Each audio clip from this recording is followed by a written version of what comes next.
I was trying on wedding dresses when the venue called and said, "We can't host you anymore." My heart dropped. What? Why not? The woman on the other end started stammering, like she hadn't expected me to ask why.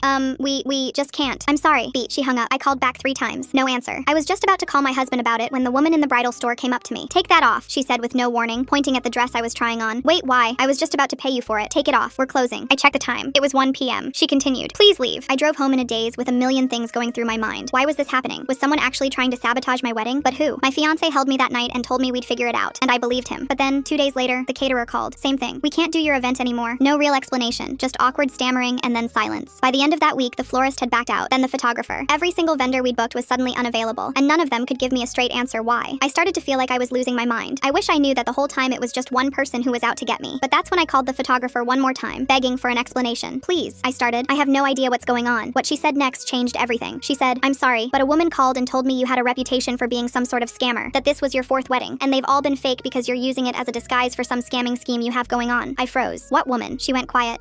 Don't worry about it." But it was too late. Now I knew for sure. Someone was deliberately destroying my wedding. But who? I sat with my husband that night and we went through every person in my life. I had no enemies, no drama, no falling outs. I couldn't think of a single person who would want to hurt me like this. But either way, they won. Because we decided to scale down the entire wedding. I thought it was the solution. Until one morning, when I was walking down the stairs. Because that's when my foot slipped out from under me. My ankle rolled over itself and I started tumbling down the staircase, with nothing to break my fall other than my pregnant belly. I still remember what it felt like when I saw the blood pool around my legs. I screamed for my husband and everything went black. A few hours later, I woke up in a hospital bed. My husband was sitting next to me and his face was pale. His eyes were red and swollen. When he saw my eyes open, he just whispered, "We lost the baby." But I didn't even have time to process it, because that's when my mom barged into the room. She draped herself over me and locked eyes with me. They were filled with something I couldn't quite put my finger on. She spoke, "Honey, you never fall. You're the only one in our family who isn't clumsy. You are careful with everything." "Enough, Mom. I can't handle being lectured right now," I said with tears in my eyes. She continued, "One time I fell down the stairs and you even told me that you've never fallen down the stairs before. That one time this girl pushed you in middle school and you still didn't fall because your balance was so good." My husband stared at her. "What are you saying?" My mom responded, "I'm saying that someone rigged your stairs on purpose so that your wife would fall down and lose the baby." Before I could say anything, she took out her phone. On it was footage from our hallway camera. I watched as a woman walked into our home with a spare key and iced our stairs so that I would fall. I recognized the woman instantly. It was my best friend's best friend. "What the F?" I blurted out. My mom called the police immediately, and they arrested the woman that same night. Turns out her and my best friend Leah had been friends since childhood. But then Leah met me in college, and she started pulling away from the woman. She said she watched Leah choose me over and over again. So as revenge, she watched me get everything she thought she deserved and tore it apart, including my baby. But now she's the one getting torn apart by the lesbians in prison. Lol.